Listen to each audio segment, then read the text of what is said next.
Hello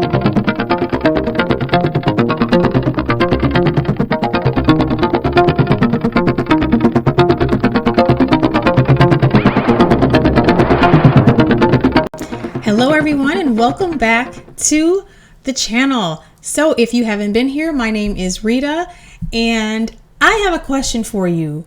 Is this really Joe Biden's Build Back Better plan, or is this somebody else's Build Back Better plan? It's a very pertinent question to ask, how do we build back better? To build back better or whatever.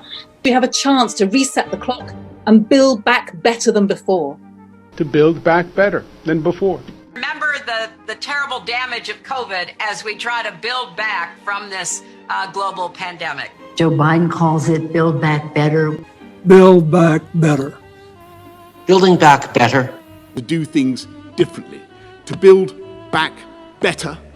We're going to build it back better. And build it back better. It's my plan to build back better. Start taking all the problems that have been created in education and mental health and start to build back in a positive way. We're going to talk about it. So, in 1988, the UN created an organization called IPCC. Okay, IPCC. This organization is the Intergovernmental Panel on Climate Change. Now, this organization was created to help governments create policy. That's right, help governments create policy. So here we all thought that our politicians were creating policies, but no, it's the UN creating policies. So this panel, along with a whole host of other organizations, are focused on climate change mitigation. Climate change mitigation and adaptation. Those are two words that the climate change czars have been throwing around: mitigation and adaptation. So the belief that humans have created the majority of the warming is one that these climate people hold to. This is some of their studies, their climate studies and everything has determined that humans make up about 1 degree Celsius of the Earth's total warming. And if we go above 1.5 degrees Celsius, we're all going to burn up. They are forecasting that if we don't make necessary changes globally soon, then yes, we will all burn up within the next 10 to 20 years, just in a nutshell. So when AOC came out with her Green New Deal, we all laughed and about farting cows and eliminating fossil fuels. We all thought it was a big joke and we all called her an idiot and blah, blah, blah. We went on and on. But this was not AOC's Green New Deal. This is what we need to understand. Is she on board with it? Well, yes. Is Biden on board with the Build Back Better program? Well, yes, but these are not their programs. This is a strategy, along with the Great Reset, that has been introduced by the UN panels, IPCC. Now, I know this sounds like a conspiracy, but all you have to do is go to the websites, IPCC's website, and the UN's website, the World Economic Forum's website. You will see all of this information. These people are not trying to hide anything. It is right there in plain sight. You know why they're not trying to hide it? Because there are a whole lot of people who are on board with this. Now, what does this all entail?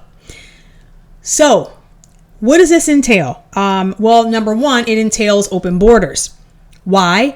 Because they believe that indigenous peoples, that's also part of it, indigenous peoples are at risk of flooding and catastrophic global warming events.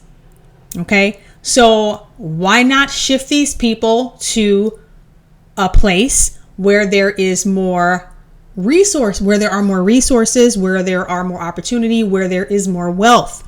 So if you're wondering why the borders are porous right now, wide open, and why they don't have any shame in it, well, this is why.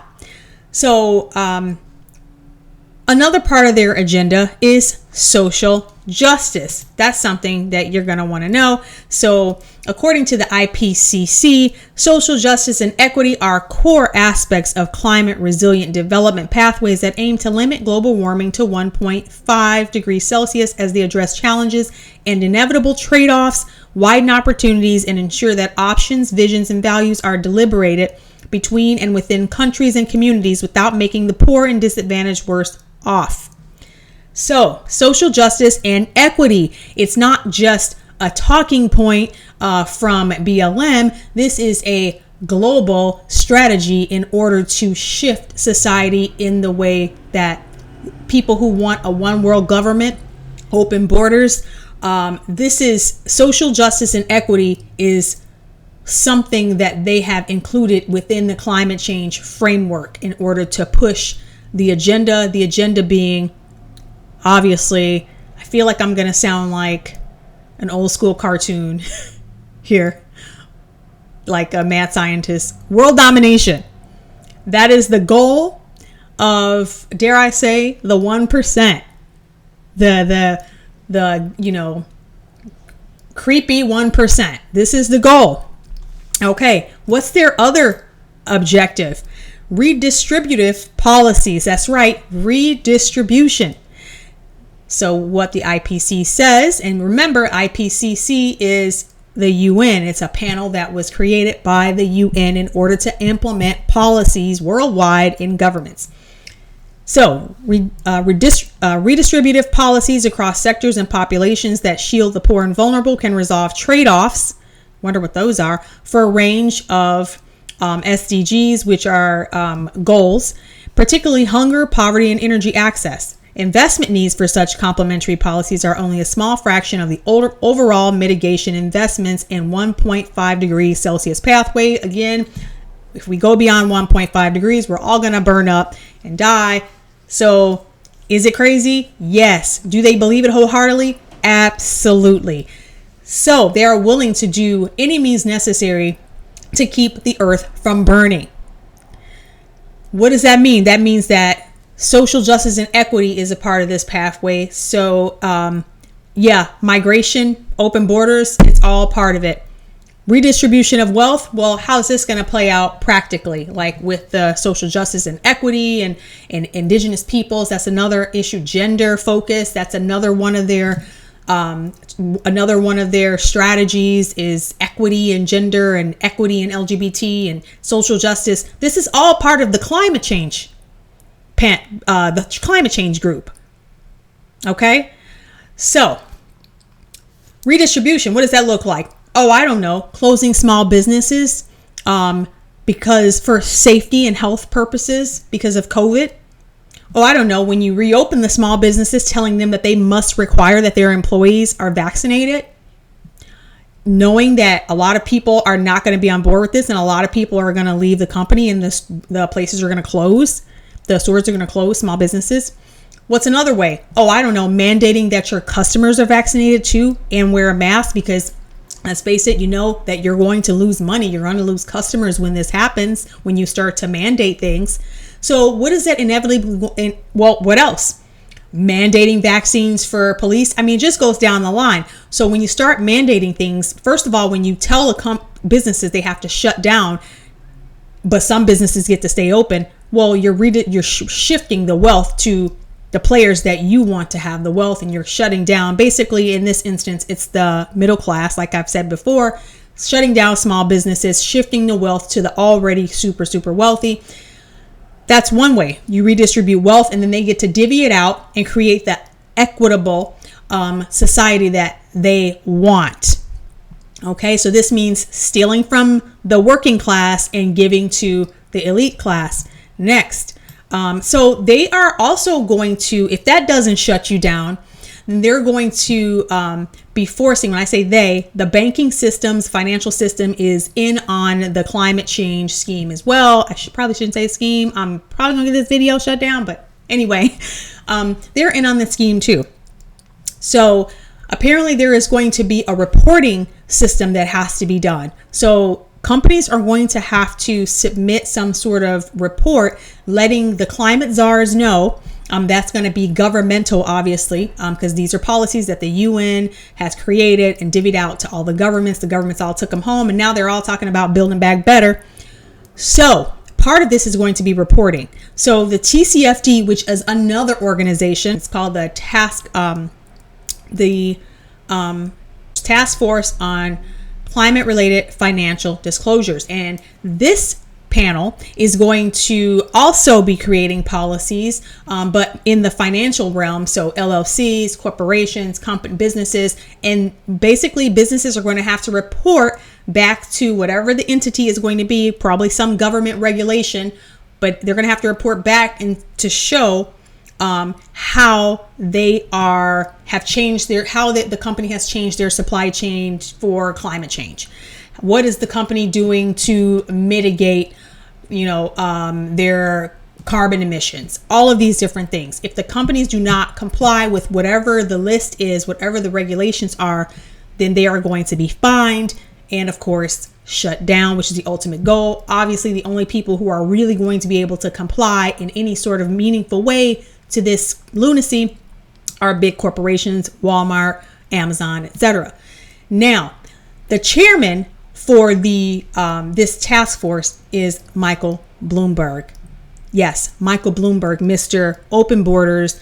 Yes, I want felons who are still incarcerated to be able to vote. Yes, I want to strip you of your Second Amendment rights. That Michael Bloomberg, he is the head of the task force. His organization, along with 32 other members on this task force, are going to be creating policies and regulations in order to regulate businesses.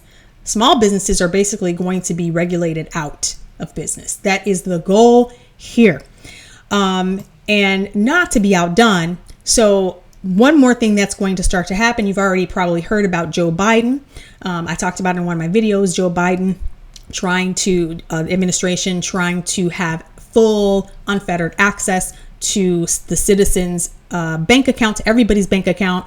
If you have had any transactions in your bank account, $600 and above, Joe Biden wants access unfettered 24/7, wants the IRS to have access to your monies.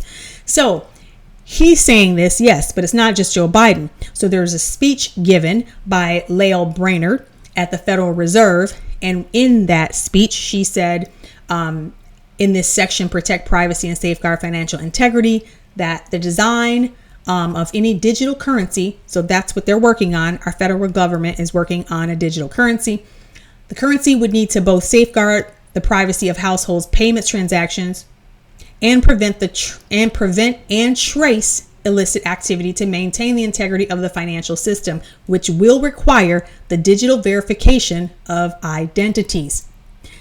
So this almost sounds like Apple saying that they need to be able to, peek into everybody's photos, everybody who has an iPhone, peek into your photos to see if there's any illicit behavior. So this is similar to that, right? The Federal Reserve is now talking about creating a digital currency whereby they will be able to track illicit activity. Okay, but track activity nonetheless, and verify who's doing what. So yeah, all of this is going on. So while we're watching committee meetings and the such, committee meetings about, TikTok, silliness, and all of this crap, which, by the way, all of these committees with social media, this is just trying to get social media to, big brother us even more, right? So on top of all this, all these climate czars with all of their plans about extinguishing the middle class, basically, they are going to come together on October 31st for this UN climate change conference that's happening in Glasgow, starting on Halloween. Now, like I said, all of these climate people are going to get together to have this conversation about how they're going to mitigate and adapt their countries to all of these, to the climate change emergency. So what are their goals? Well, phase out of coal is one of their goals. Curtail deforestation. They want to speed up the switch from gas vehicles to electric vehicles. Okay, and they want to encourage more renewables. So yay, more windmills. That's nice. Killing off lots of birds. That's awesome. What's the next thing? Mobilize finance. So that's something else they want to do. What does that mean, mobilize finance? Well, basically all of the developed countries have and will solidify their oath to the UN to contribute money to this global one world government plan. Okay, all developed countries have contributed or plan on, all the ones in attendance, which are most of them, if not all, will be taught, like I said, pledging however much money they're going to be pledging. Of course, this money is not coming out of their pockets, it's coming out of our pockets. So they are using our money to enact their reign of terror on the masses. So yes, and if this wasn't all enough for you, just on a side note, all of these climate change fanatics are not the only ones that are going to be at this conference in Glasgow. That will be held in Glasgow in November this year. As we begin this meeting, we shall listen to the reading of the executive summary of the appeal, while the representatives of the world religions come forth and sign the document, marking their commitment and their call to COP26. Anyway, let me know what you guys think about this, and I will talk to you soon. I hope you have a fantastic week. God bless. Ciao.